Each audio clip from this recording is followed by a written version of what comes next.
Hey guys, All Jack No Trades here. Today is day 2 of fixing the RX7. And the topic of the day, reading the damn manual.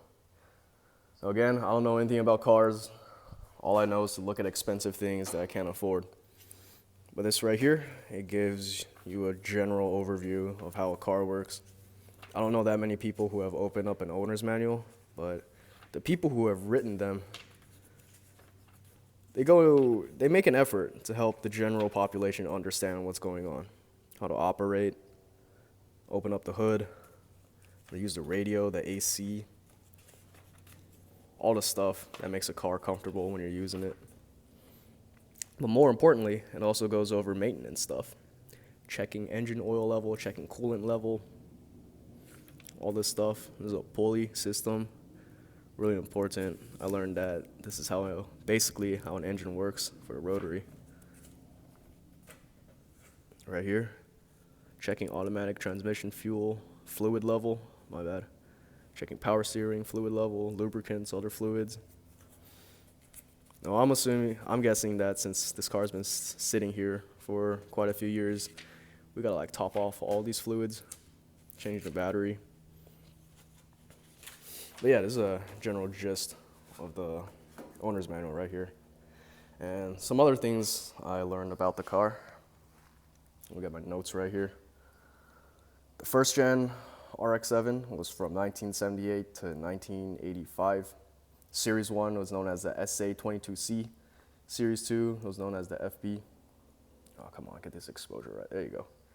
And Series 3, which is what this one is, came in the Gsl, and this one right here is a Gsl-se.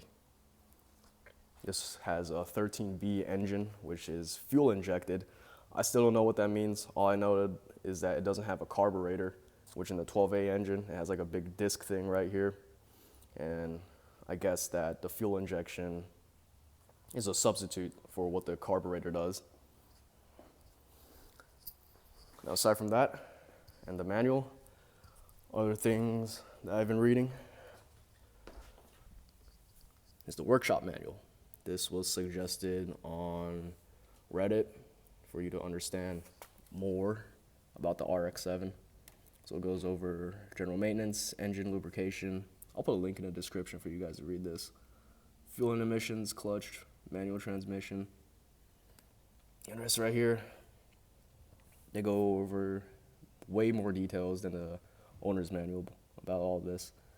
This is the engine. There's a little triangle shaped thing. That's how a Wankel rotary engine works. And I can see why people call it a Dorito. Isn't that neat? Some more photos. Oil pressure control valve. I don't know how much of this stuff I need to know. I won't lie, I'm not going to read through all of this, but just skimming through it, understanding, and just through osmosis, absorb all this information, or at least get a preliminary understanding. This right here is systems diagram. This is more like engineering. I think I can understand this given enough time, but I don't know how much time I want to spend reading through all of this. So yes, that is the video of today. I'll put all the links in the description, but yeah, don't be afraid to spend as much time as possible to learn. That is all I have for today, guys. Thank you so much. I'll see you in the next one.